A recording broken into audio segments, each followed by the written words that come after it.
శ్రీకాకుళం జిల్లా పాతపట్నానికి సంబంధించినటువంటి తెలుగుదేశం పార్టీ ఎమ్మెల్యేగా ఉన్నటువంటి ఏదైతే మామిడి గోవిందరావు కొడుకు సాయి గణేష్ అనే అతను ఫుల్లుగా మద్యం తాగి 2024 డిసెంబర్ 21న ఆటోని ఢీకొట్టారు.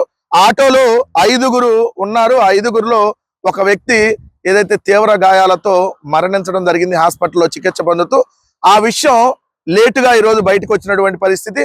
అసలు ఎమ్మెల్యే కొడుకు మద్యం సేవించి డ్రైవ్ చేస్తే ఆ కేసును ఎమ్మెల్యే కొడుకు మీద కాకుండా ఎమ్మెల్యే కొడుకుకి సంబంధం లేదన్నట్టు చూపించి పల్లి రాజేష్ అనేటటువంటి వ్యక్తి డ్రైవింగ్ చేస్తున్నట్టుగా ఆ కేసును చూపించి ఏదైతే MLA Govindarao, Telugu Desam party MLA Govindarao ఆ కుటుంబంతో సెటిల్మెంట్ కి వెళ్ళి 5 లక్షల రూపాయల డబ్బులు, అదే విధంగా ఒక ఉద్యోగం కూడా మీ కుటుంబంలో ఇప్పిస్తానని చెప్పి దాదాపు 1.5 ఏళ్ల క్రితం ఒప్పందం కుదుర్చుకున్నాడు.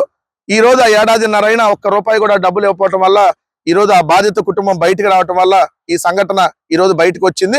2024 డిసెంబర్ 21న శ్రీకాకుళం జిల్లా కొరసవాడ వద్ద ఆటోను ఢీకొట్టినటువంటి పాతపట్నం ఎమ్మెల్యే మామిడి గోవిందరావు కొడుకు సాయి గణేష్ ఫుల్లుగా మద్యం సేవించి ఆటోను గుద్దాడు. ఆటోలో 5గురు తీవ్ర గాయాలయ్యాయి. ఈ ఘటనలో బామిని మండలం లిబిరి గ్రామానికి చెందిన చెప్పుల భోగయ్య అనేటటువంటి వ్యక్తి ఆసుపత్రిలో చికిత్స పొందుతూ చనిపోయినటువంటి పరిస్థితి. సో చెప్పుల భోగయ్య కుటుంబానికి 5 లక్షలు ఇస్తాము, ఉద్యోగం కూడా ఇస్తామని చెప్పి 1.5 ఏళ్ల అయినా ఇవ్వకపోవడంతో ఈ రోజు ఆ ఇష్యూ బయటకు వచ్చినటువంటి పరిస్థితి. ఇప్పుడంతా సోషల్ మీడియాలో మొత్తం ఆ వీడియోలు అంతా వైరల్ గా మారినటువంటి పరిస్థితి.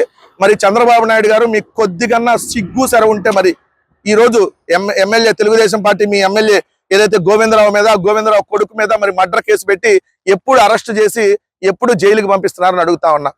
ఏదైతే సీదిరి అప్పలరాజు గారికి సంబంధం లేకపోయినా సీదిరి అప్పలరాజు గారిని మీరు జైలుకు పంపించారు కదా, మరి ప్రత్యక్షంగా సంబంధాలుండి వీడియోలతో సహా ఏదైతే మీరు 5 లక్షల రూపాయలు ఉద్యోగం ఇస్తానని చెప్పి మాట్లాడినటువంటి వీడియోలు మొత్తం ఎమ్మెల్యే కొడుకు మద్యం తాగినట్టుగా ఉన్నటువంటి దానికి సంబంధించిన దాని మీద ఎప్పుడు అరెస్ట్ చేస్తున్నారని చెప్పి ఈ రోజు సోషల్ మీడియాలో అడుగుతా ఉన్నారు. అలానే ప్రతిపక్ష పార్టీగా వైఎస్ఆర్ కాంగ్రెస్ పార్టీ కూడా అడుగుతా ఉంది, ఎప్పుడు అరెస్ట్ చేస్తున్నారో ఖచ్చితంగా చెప్పాలి చంద్రబాబు నాయుడు గారు. ఎందుకంటే మీరు పెద్ద రోజు నీతి సూక్తులు చెప్తా ఉంటారు కాబట్టి మరి ఈ రోజు ఎప్పుడు అరెస్ట్ చేస్తున్నారని చెప్పి అడుగుతా ఉన్నారు. దానికి సమాధానం చెప్పని చెప్తా ఉన్నారు.